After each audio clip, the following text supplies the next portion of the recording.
o dia das coisas pequenas? Pois esse se alegrará vendo o prumo na mão de Zorobabel. São os 7 olhos do Senhor que discorrem por toda a terra. Vou ler de novo, apenas a parte A. Porque quem despreza o dia das coisas pequenas? Pode fechar a tua Bíblia, fechar os teus olhos, abrir o teu coração. Deixa eu somar com mais uma oração. Pai, estamos aqui em tua presença. Deus querido, nós precisamos da tua direção, da tua luz, que o Senhor fale conosco. Nós não queremos caminhar sem o teu direcionar, sem o Senhor iluminando os nossos caminhos. Nós precisamos de ti e por isso nós estamos aqui. Ajuda-nos, Pai querido, a fazer a tua vontade, a viver no teu querer. Livra-nos, Senhor, de todo mal e nos abençoa abundantemente. É o que nós te pedimos e te agradecemos em nome do Senhor Jesus. Igreja, pode se assentar. Veja só, todo o cânon sagrado, ele aponta para Cristo. Toda a palavra reta, sem curva, ela aponta para Cristo. Toda a palavra divinamente inspirada, aquela palavra que é apta para ensinar, corrigir, redarguir, instruir todo homem e mulher de Deus, para que seja aperfeiçoado e perfeito para toda a boa obra. Toda essa palavra, ela aponta, ela direciona para Cristo. Cristo é o centro, Cristo é o alvo, Cristo é o cerne, Cristo é o centro da Sagrada Escritura. E se Cristo é o centro da minha vida, da sua vida, levante as suas mãos aos céus e repita comigo assim: Cristo, Senhor Jesus, Tu és o centro da minha vida. Senhor Jesus, Tu és o centro da minha casa. Senhor Jesus, Tu és o centro da minha igreja. Senhor Jesus, entra na minha vida. Ocupa o teu espaço, que é seu. Toma o teu lugar de primazia na minha mente, no meu coração, na minha vida. Faz morada, mexe em tudo, mas reina em minha vida, em minha casa, em nome de Jesus. Que Cristo seja aquele que venha reinar em nossa mente, em nosso coração, em nossas vidas. Em alguns ambientes, as pessoas fazem trabalhos para que em sua coroa seja um espírito maligno que venha sentar, que venha operar. Por exemplo, se a pessoa tem sentado em sua coroa, no centro do seu ser, ali um espírito maligno, aquele espírito que vai o conduzir. Se a pessoa tem sentado na sua coroa Cristo Jesus, é Jesus que vai te conduzir. E Jesus sendo o centro das nossas vidas, se Ele é conosco, quem será contra nós? Nós venceremos qualquer que sejam os obstáculos, as adversidades, e nós iremos vencer. Jesus é o centro. Nos 66 livros da Sagrada Escritura, todos apontam para o Cristo. Os 39 livros do Velho Testamento apontam para o Cristo. Quando nós olhamos para o Pentateuco, Gênesis, Êxodo, Levítico, Números e Deuteronômio, eles apontam para Cristo. Quando nós olhamos depois os posteriores 12 livros históricos, Josué, Juízes, Ruth, 1 Samuel, 2 Samuel, 1 Reis, 2 Reis, 1 Crônica, 2 Crônica, Esdras, Neemias e Esther, todos esses livros históricos direcionam, apontam para Cristo. Os 5 livros poéticos, Jó, Salmos, Provérbios, Eclesiastes e Cantares, eles apontam para Cristo. Os 5 livros poéticos, proféticos dos profetas maiores, Isaías, Jeremias, Lamentação de Jeremias, Ezequiel, Daniel, eles direcionam para Cristo. Após os 12 livros dos profetas menores, apontam para Cristo. Os patriarcas, eles apontavam, direcionavam e tipificavam o próprio Cristo. Quando nós olhamos Juízes, eles tipificavam, apontavam e falavam e operavam nas virtudes de Cristo. Quando nós vemos os reis, alguns deles apontavam para Cristo, tipificavam a Cristo e operavam na sabedoria de Cristo. Quando nós olhamos poetas, eles operavam apontando adorando e fazendo poesias a Cristo. Quando nós olhamos para os profetas, tanto os maiores quanto os menores, eles direcionavam e apontavam para Cristo. Cristo é o centro. E quando nós olhamos as palavras proferidas por este profeta Zacarias, que falou, que escreveu essas palavras que nós aqui lemos, ele é um profeta que, diferente dos outros, ele se destaca.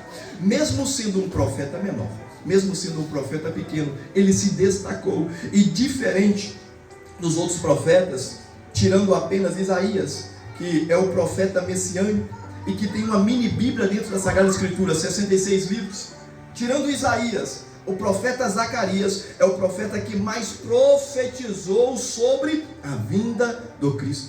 É aquele que apresentou profecias mais claras, mais cristalinas acerca do Cristo. Olha como profetas Zacarias, ele vem falando de Cristo. Ele disse que esse que é o Cristo, ele viria humilde. Quando os judeus esperavam que Jesus viesse em glória, que Jesus viesse como um rei que iria os libertar da opressão ali do Império Romano, vem Jesus humilde. Não nasceu num palácio, não nasceu com coroa, não andou com roupas assim muito exuberantes. Ele veio humilde, nasceu numa manjedoura, cresceu simples, andou simples. Jesus veio humilde. E Zacarias profetizou acerca disso. Zacarias profetizou que o Cristo, ele iria nos lavar com sangue, que nós haveria uma expiação através do sangue, e nós somos lavados e remidos pelo sangue de Jesus. Você foi lavado, você foi remido, você foi limpo pelo sangue que foi derramado ali no madeiro. Zacarias, ele vem profetizando acerca disso com clareza. Zacarias, ele vem profetizando que o Cristo, ele seria ferido, ele seria rejeitado, ele seria abandonado, ele seria morto e a morte seria de cruz. Zacarias, ele profetiza ali as profecias claras acerca daquilo que haveria de vir. E Jesus, aconteceu isso com ele.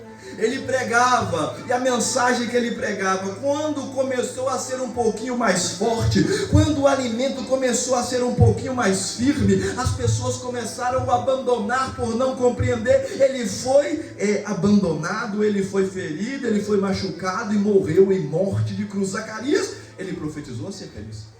Zacarias profetizou que ele seria vendido e por 30 moedas. Mas Zacarias também profetizou que depois ele voltaria, e voltaria como um leão. Ele voltaria em glória, voltaria e buscaria aqueles que eram dele. E você pode glorificar o nome dele, porque Jesus vai voltar, e vai voltar em glória para poder te levar. E Zacarias, ele profetiza acerca disso.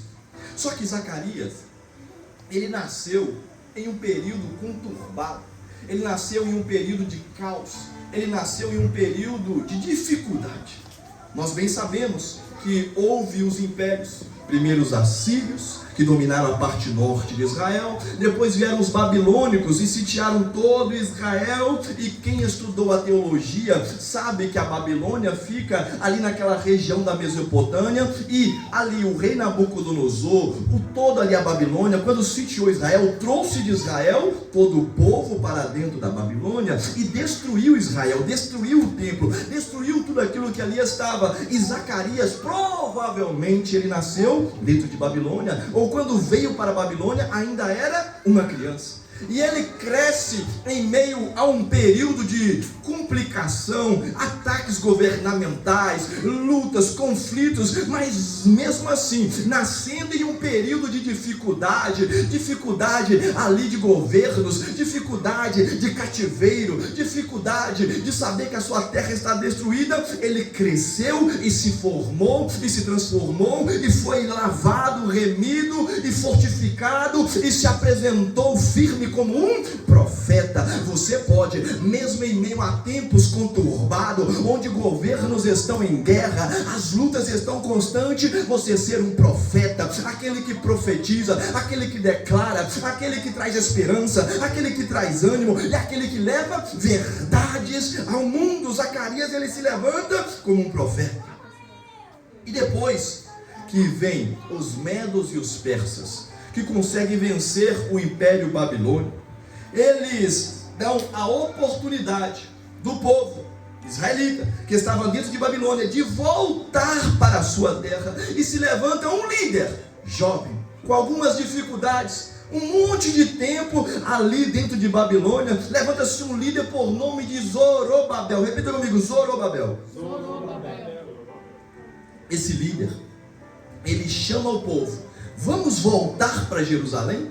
Vamos voltar para a nossa terra? Vamos voltar, está tudo destruído lá, mas vamos voltar. E quando nós voltarmos, nós vamos iniciar uma obra jovem, pequena, mas nós vamos iniciar. E para nós iniciarmos a reconstrução de Jerusalém, nós primeiro precisamos iniciar a reconstrução da fé. Nós precisamos reconstruir ali o templo, o ambiente de adoração. E Zorobabel, ele chama o povo para sair de Babilônia, para regressar a Jerusalém. Olha só, muitos dos que estavam em Babilônia não quiseram retornar a Jerusalém. Muitos que estavam em Babilônia quiseram ficar lá. Por estar em Babilônia, acharam mais leve, mais suave, mais agradável, os pratos, manjares mais saborosos, e por isso não voltaram para Jerusalém, não voltaram para a sua terra, e não somaram com Zorobabel na reconstrução do templo. Mas então vem Zacarias profetizando, animando e chamando o povo: voltemos para a nossa casa, voltemos para Jerusalém, voltemos a adorar ao Senhor. E Zacarias, ele vem profetizando, e no capítulo de número 1, no versículo de número 3, ele vem dizendo o seguinte: olha, voltai-vos para Deus, e Deus se voltará para vós. Zacarias já estava dentro de Jerusalém. O povo que estava dentro de Jerusalém, junto com Zacarias, estavam dentro de Jerusalém, mas ainda não estavam com o coração em Deus. E Zacarias profetiza: povo, voltai-vos. Mesmo estando dentro de Jerusalém, mesmo estando dentro da terra onde a bênção de Deus habita, mesmo vocês estando num lugar que é santificado, que é purificado, escolhido por Deus, mesmo assim, vocês precisam voltar o vosso olhar para Deus. Quando vocês voltarem o vosso olhar para Deus, Deus voltará o seu olhar para vocês. Eu não posso, eu não quero estar, ou não preciso estar, ou se eu estiver dentro de um lugar, mas o meu olhar não estiver, eu estou perdendo tempo. Muitos estavam dentro de Jerusalém, mas o olhar, o coração, a vida ainda estava longe, e por isso Zacarias profetiza: povo, achegai-vos, pois a Deus, e Deus se achegará a vós. Eu estou dentro de Jerusalém, estou dentro do lugar da bênção, eu preciso me voltar para Deus, e Deus se voltará para mim. Quando eu dou um passo em direção a Deus, Deus dá 2 passos em direção a mim. Deus está com os braços abertos dizendo: filho, vem, dá mais um passo, dá mais um passo. Se você for cair, eu vou te abraçar, mas vem em direção a mim. Zacarias está profetizando: o povo de Deus que um dia teve em Babilônia, vocês agora estão em Jerusalém, mas precisa voltar ao Senhor. O olhar, o desejo, o sentimento. Quando nós voltarmos o nosso olhar para Deus, Deus voltará o seu olhar para nós. E Zorobabel, ele então começa a construção dos alicerces do templo.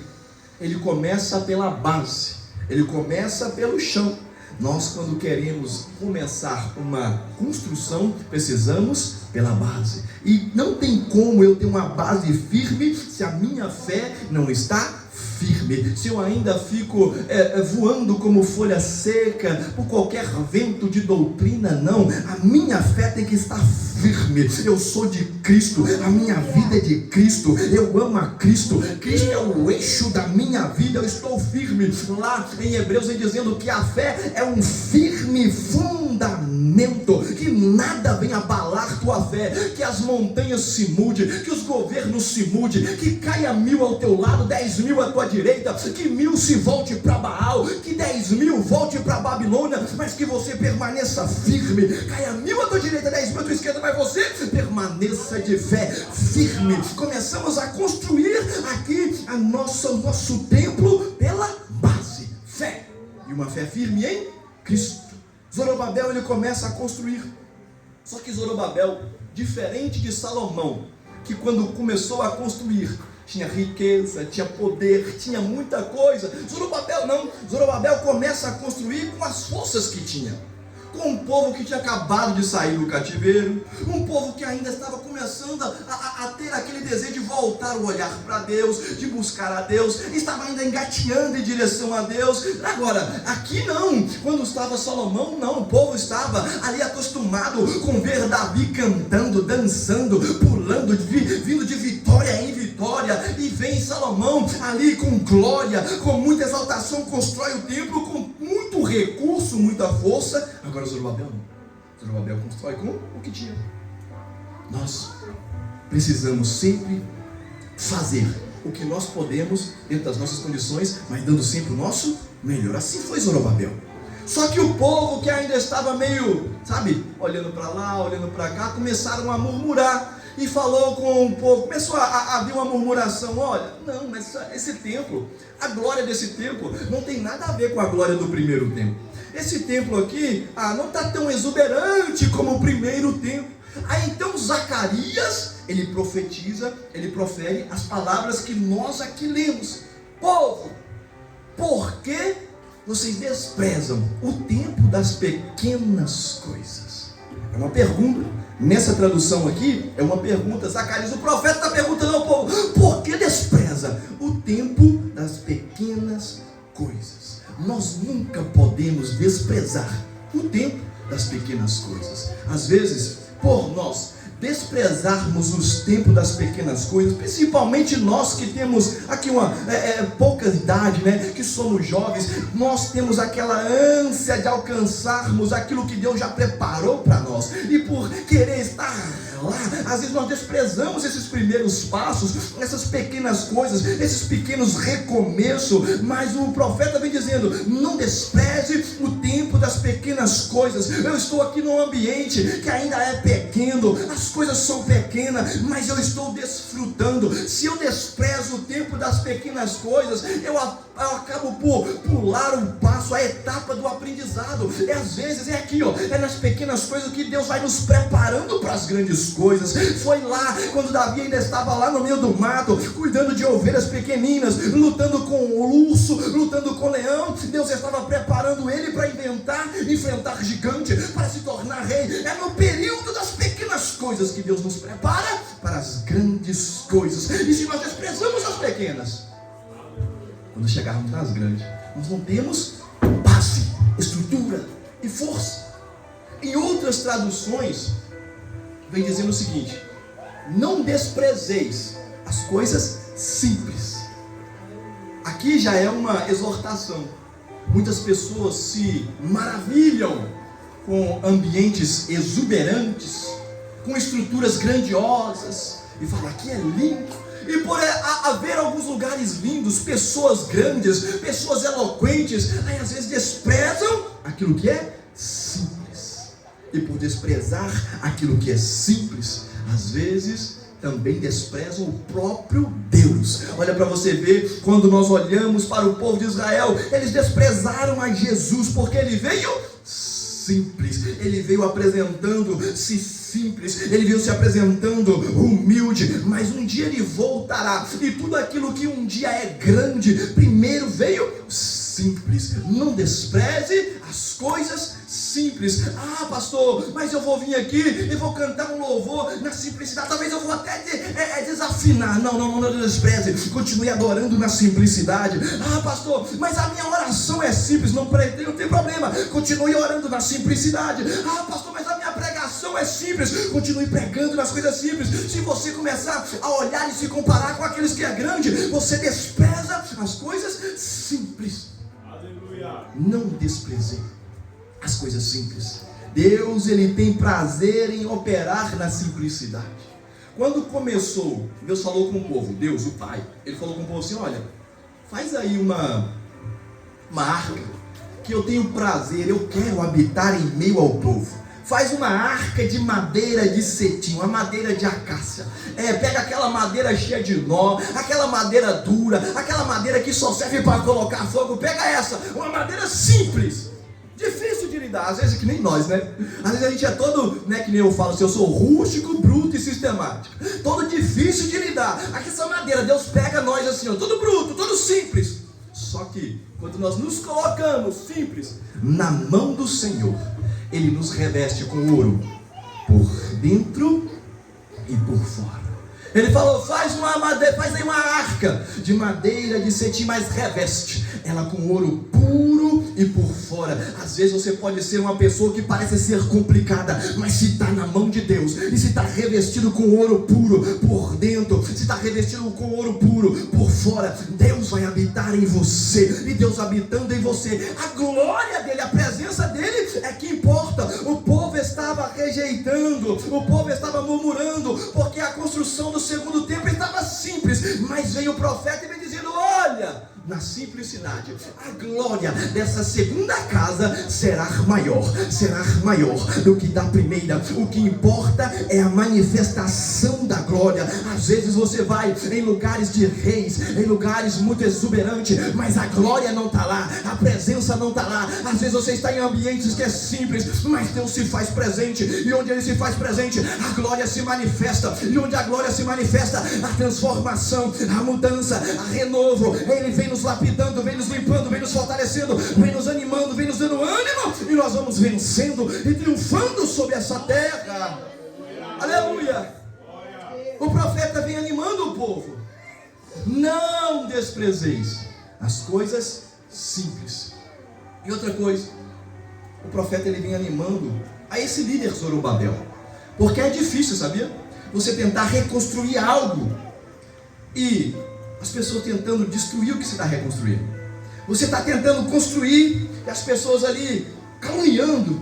Você está tentando construir e as pessoas sabotando. Você está tentando construir e as pessoas murmurando. Isso dói no coração do líder. Zorobabel sentiu isso. Eu estive em uma igreja uma vez que eu via o prazer do pastor de ganhar alma, de cuidar de pessoas, de curar pessoas. Enquanto o pastor estava ganhando alma, a esposa estava expulsando da igreja. Enquanto o pastor estava curando pessoas, a esposa expulsando da igreja. O pastor tratava todo mundo com amor, e a esposa faltava cuspir na cara do povo. Era um construindo e o outro destruindo. É muito difícil. Zorobabel sentiu esse peso, não porque os de fora estavam tentando destruir, não, mas porque os de dentro estavam tentando acabar, destruir, sabotar e tentar pinchar uma imagem contrária daquilo que estava sendo feito. Às vezes nas nossas vidas, nos nossos relacionamentos, nas nossas casas, nós estamos desgastados, sem energia, porque nós estamos lutando errado. Nós estamos às vezes lutando com quem nós deveríamos apoiar. Assim era o povo. Em vez de apoiar a Zorobabel, estavam lutando contra Zorobabel. Então veio o profeta e anima Zorobabel. E ele vem falando com Zorobabel assim: Zorobabel, quem são as montanhas diante de ti? As montanhas diante de ti se transformarão em um vale. Imagina só. Tem muitos profetas que vai chegar aqui, meu irmão, e vai olhar para você e vai ver os pecados. E vai começar aqui a mostrar pecado de um, pecado do outro, pecado disso, pecado daquilo. Agora, isso é muito fácil. Todos nós somos, nós temos erros, nós temos falhas e pecados, sim ou não? Sim. Falhas. Nós somos sujeitos a erros, falhas e pecados, sim ou não? Todos somos. Então é muito fácil chegar aqui e apontar.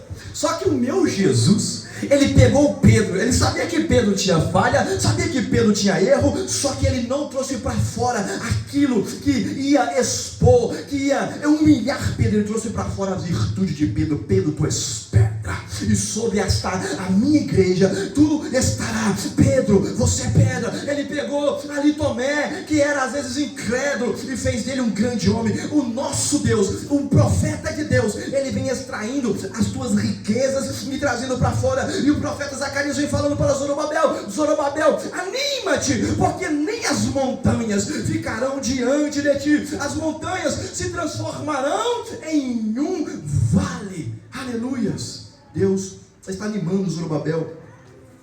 Deus está animando esse novo líder com uma palavra de ânimo. E eu quero te animar. Se você tem fé, levanta suas mãos acima da sua cabeça. Você vai vencer.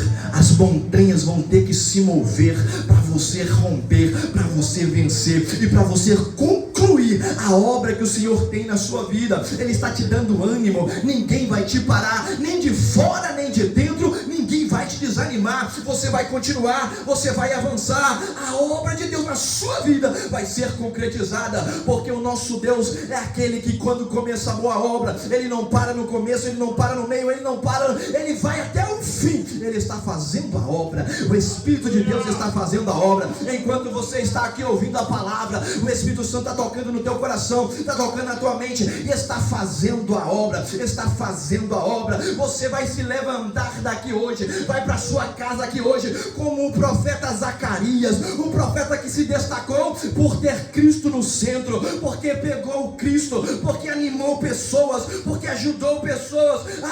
Eu tenho aqui o meu casal, eu tenho aqui a minha esposa, eu tenho aqui o meu esposo. Eu não vou ser aquele que vou perder tempo, gastar energia lutando contra ele. Eu vou gastar energia apoiando, eu vou gastar energia lutando, eu vou colocar-me do lado dele e vamos enfrentar as dificuldades, e as montanhas vão ter que cair por terra, porque Deus é comigo. Aleluias. Por que despreza o tempo das pequenas coisas? Aqueles que ajudaram a Zorobabel na reconstrução do templo, eles tiveram a oportunidade de fazer parte de algo que entrou para a história. Tem pessoas que às vezes abandonam o tempo das pequenas coisas, puleia a etapa e vai para os ambientes de glamour, e lá vai se tornar só mais um número. Só que às vezes você, no tempo das pequenas coisas, imagina Zorobabel, pouquinhas pessoas, e ele tentando ali, quando faltava um, ele sentia, faltou a Thelma, faltou a Selma, faltou aqui a Petra, faltou o Adolfo. Imagina que nós estamos aqui na reconstrução de um templo, e nós somos pouquinhos, falta um, a gente sente.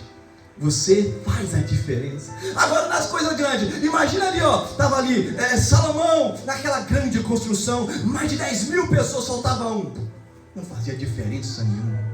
Você tem a oportunidade de fazer a diferença, crescer junto, ser levantado junto, Deus te abençoando junto, e você está fazendo história no lugar que você faz a diferença, que você é conhecido pelo nome. Deus te conhece pelo nome. Às vezes você vai estar em lugar, é só número, mas em lugares, às vezes na simplicidade, Deus te conhece pelo nome, te chama pelo nome. Você tem a oportunidade de crescer e de fazer história. Aleluias. Não desprezeis as coisas simples. Na simplicidade Deus opera. E Jesus, ele nos orienta. O profeta Zacarias nos orienta a não desprezar as coisas simples. Nós desprezamos as coisas simples, nós desprezamos Cristo.